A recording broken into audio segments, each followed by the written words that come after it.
প্রায় দেড় যুগ পর নয়াপল্টনে দলের কেন্দ্রীয় কার্যালয়ে আসছেন তারেক রহমান। এমন খবরে সকাল থেকেই রাজধানী ও আশপাশের বিভিন্ন এলাকা থেকে নেতাকর্মীরা জড়ো হতে থাকেন নয়াপল্টনের কেন্দ্রীয় কার্যালয়ে। এ সময় তারা বিএনপি চেয়ারপারসন বেগম খালেদা জিয়া, শহীদ রাষ্ট্রপতি জিয়াউর রহমান এবং তারেক রহমানের নামে স্লোগান দেন। বিভিন্নজন বিভিন্ন ধরনের ব্যানার, ফেস্টুন এবং দলীয় ও জাতীয় পতাকা হাতে নিয়ে কার্যালয়ে আসেন। তারা দীর্ঘ সময় ধরে প্রতীক্ষায় আছেন কখন তারেক রহমান নয়াপল্টনে আসবেন। এ সময় নয়াপল্টনের সামনের যে সড়ক, সেই সড়কে নেতাকর্মীদের ভিড় লেগে যায়। বিকেল 3:30টার দিকে গুলশানের কার্যালয় থেকে নয়াপল্টনের উদ্দেশ্যে রওনা করেন তারেক রহমান এবং আধা ঘন্টা পর তিনি নয়াপল্টনে পৌঁছান। এ সময় যে নেতাকর্মীরা ছিল সবাই হর্ষধ্বনিতে ফেটে পড়েন। তারা সবাই তারেক রহমানের নামে স্লোগান দিতে থাকেন।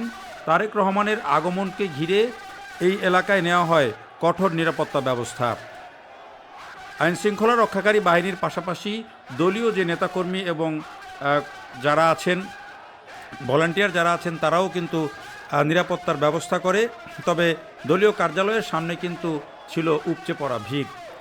এরপরে যখন তারেক রহমানের আসার খবর শোনা যায়, তখন আস্তে আস্তে ভিড় সেখানে বাড়তে থাকে এবং বিকেল 4টার দিকে তারেক রহমানের যে গাড়িবহর সেটি গুলশান থেকে নয়াপল্টনের দিকে পৌঁছায় এবং সেখানে পৌঁছানোর পর নেতাকর্মীরা আনন্দে উচ্ছ্বাসে তাকে বরণ করে নেন। এতদিন পর তারেক রহমান যখন এখানে আসলেন, তখন সেই তার গাড়িবহর দেখে নেতাকর্মীদের মধ্যে ছিল বাড়তি উচ্ছ্বাস এবং নেতাকর্মীদের ভিড় ঠেলে ধীরে ধীরে এই তারেক রহমানের যে গাড়িবহর, সেই গাড়িবহর নয়াপল্টনের কেন্দ্রীয় কার্যালয়ের দিকে আগাতে থাকে। এখানে আসার পর নয়াপল্টনে তাকে স্বাগত জানান রুহুল কবির রিজভী এবং সেখানে ছিলেন কেন্দ্রীয় কয়েকজন নেতা এবং তারেক রহমানকে তারা সেখানে স্বাগত জানান। তারেক রহমান সেখানে আসার পর নেতাকর্মীদের উদ্দেশ্যে যখন দোতলায় তিনি উঠে যখন কথা বলতে যান, তখন সবাইকে হাত নাড়িয়ে অভিবাদন জানান এবং এ সময় এই যে কেন্দ্রীয় কার্যালয়ের সামনে যে রাস্তা, সেই রাস্তায় কিন্তু ব্যাপক যানজট তৈরি হচ্ছিল, যেহেতু এখানে রাস্তা বন্ধ হয়ে যাচ্ছিল। তারেক রহমান এ সময় দাঁড়িয়ে নেতাকর্মীদের উদ্দেশ্যে বলেন যে এভাবে রাস্তা বন্ধ করা যাবে না, সবাইকে রাস্তা ছেড়ে দিয়ে দাঁড়ানোর জন্য তিনি অনুরোধ করেন। এবং তারেক রহমান একই সাথে এইখানে যে বক্তৃতা দিয়েছেন, সেই বক্তব্যে তারেক রহমান সবাইকে নিয়ে আগামীর বাংলাদেশ গড়ার একটি প্রতিশ্রুতি দেন এবং যার যার অবস্থান থেকে দেশ গড়ার কাজে সবাইকে অবদান রাখার আহ্বান জানান। তিনি বলেন, এমনকি যদি রাস্তায় একটা ময়লা পড়ে থাকে, সেটিও যেন নাগরিকরা নিজ দায়িত্বে তুলে ফেলেন এবং সেই নাগরিক দায়িত্বটা যেন পালন করেন, সেই আহ্বানও তিনি জানিয়েছেন। যদিও তার বক্তব্যের মধ্যে খুব বেশি রাজনৈতিক কথাবার্তা ছিল না এবং শুরুতেই তিনি বলেছিলেন যে এখানে আমাদের কোনো কর্মসূচি নেই, এখানে তিনি শুধু এই পল্টনে অফিসে এসেছেন দেখা করার জন্য এবং নেতাকর্মীদের শুভেচ্ছা দেওয়া এবং নেওয়ার জন্য।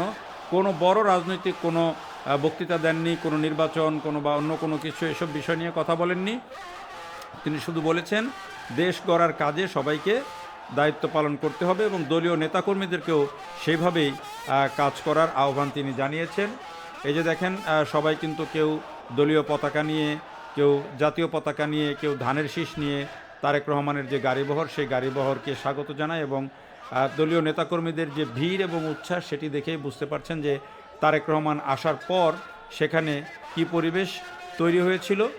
আমরা এর আগের যেই প্রোগ্রামগুলো দেখেছি, তারেক রহমান সেখানে ওই যেটি বুলেট প্রুফ বাস রয়েছে, সেই বাস নিয়ে গিয়েছিলেন, সেই জিপে করে গিয়েছেন এবং সেখানে তার যে গাড়িবহর ছিল, সেই গাড়িবহর দেখেন একেবারে নেতাকর্মীদের ভিড়ে এবং নেতাকর্মীদের চাপে কিন্তু তারেক রহমানকেই সেই গাড়ি কী অবস্থা হয়েছিল সেটি আপনারা দেখতে পাচ্ছেন। তো এই অবস্থার মধ্যে দিয়ে তিনি কিন্তু নেতাকর্মীদের যে প্রচণ্ড চাপ, সেই চাপ ঠেলে ধীরে ধীরে তিনি কেন্দ্রীয় কার্যালয়ের দিকে ওঠেন এবং সেখানে প্রবেশ করেন। তবে এই যে গত 2 দিন 3 দিন এর আগের প্রোগ্রামগুলোতে এবং আজকে যেই চিত্র দেখা গেছে, তারেক রহমান যখন গাড়ি থেকে নামছেন, তখন যেভাবে নেতাকর্মীরা তাকে একেবারে ঘিরে ফেলছে এবং যেভাবে একেবারে নেতাকর্মীরা তার কাছে চলে যাচ্ছে এবং কাছে গিয়ে যেভাবে পরিস্থিতি এমন হচ্ছে যে তিনি নড়াচড়া করতে পারছেন না, এই পরিস্থিতি নিয়ে কিন্তু অনেকেই সমালোচনা করছেন। অনেকেই বলছেন যে এটি তার নিরাপত্তার জন্য একটা বড় ধরনের শঙ্কা। এটি অনেকেই সমালোচনা করেছেন, সোশ্যাল মিডিয়াতে সমালোচনা দেখা গেছে। কিন্তু তারপরও দেখেন আজকেও কিন্তু তাদের যে নেতাকর্মীদের যেই ভিড় এবং যে ধরনের পরিস্থিতি, সেটি সামাল দেওয়া কিন্তু আইন শৃঙ্খলা রক্ষাকারী বাহিনীর পক্ষেও কিন্তু কঠিন। এবং সেটি সামাল দিতে গিয়ে যারা নিরাপত্তার দায়িত্ব পালন করছিলেন বা চেয়ারপারসন সিকিউরিটি ফোর্স, তারা পুলিশ এবং অন্যান্য যারা আইন শৃঙ্খলা রক্ষাকারী বাহিনীর সদস্য যারা আছেন নিরাপত্তার দায়িত্ব পালন করছিলেন, তাদেরকেও কিন্তু এখানে বেশ হিমশিম খেতে হয়। এবং এই পরিস্থিতি কিন্তু একটা নিরাপত্তার জন্য যে এক ধরনের শঙ্কা, সেটি অনেকেই বলছেন এবং এ ব্যাপারে অনেকেই কিন্তু দেখা যাচ্ছে যে সাবধান করে দিচ্ছেন যে এই ধরনের পরিস্থিতিতে এভাবে ওঠা বা দলীয় নেতাকর্মীরা যেভাবে একেবারে তাকে যেভাবে চেপে ধরছেন বা কোথাও গেলে যেই পরিস্থিতি তৈরি হচ্ছে, সেটিকে স্বাভাবিক মনে করছেন না অনেকে। এটি এরকম যদি চলতে থাকে তাহলে তার নিরাপত্তা মেনটেন করা কঠিন হবে, সেটি অনেকেই বলতে চাচ্ছেন। তো যাই হোক, একজন রাজনৈতিক নেতা বা জনপ্রিয় নেতা যখন এত বছর পরে দেশে এসেছেন এবং দলের নেতাকর্মীদের যে চাঞ্চল্য, যে আবেগ, সেটি তো থাকবেই, কিন্তু সেই আবেগের সাথে সাথে একজন রাজনৈতিক নেতার নিরাপত্তাও কিন্তু একটা বড় কনসার্ন। যে এই ধরনের পরিস্থিতিতে এমনিতেই দেশের যে পরিস্থিতি সার্বিকভাবে, সেই পরিস্থিতিতে তারেক রহমানের নিরাপত্তাও একটা বড় ইস্যু।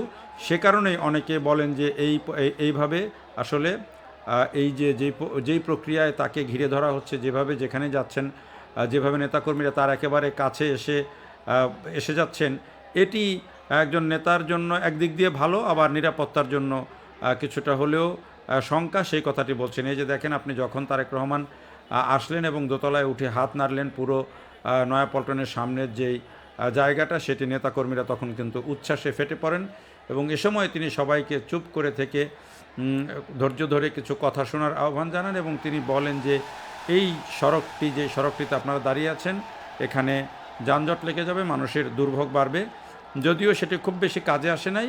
পুরো বিকেলবেলা কিন্তু পুরো ওই পল্টন এলাকা এবং সেগুনবাগিচা সহ পুরো এলাকা কিন্তু যানজটে পুরো স্থবির হয়ে গিয়েছিল এবং এটি রাত 9টা-10টা পর্যন্ত এই যানজট ছিল। যাই হোক, তারপরেও তিনি নেতাকর্মীদের এই যানজটের ব্যাপারে সতর্ক করেছেন। সেটি ভালো বিষয়, সেটি নেতাকর্মীরা মাথায় রাখলে ভবিষ্যতের জন্য ভালো। দেখার জন্য ধন্যবাদ।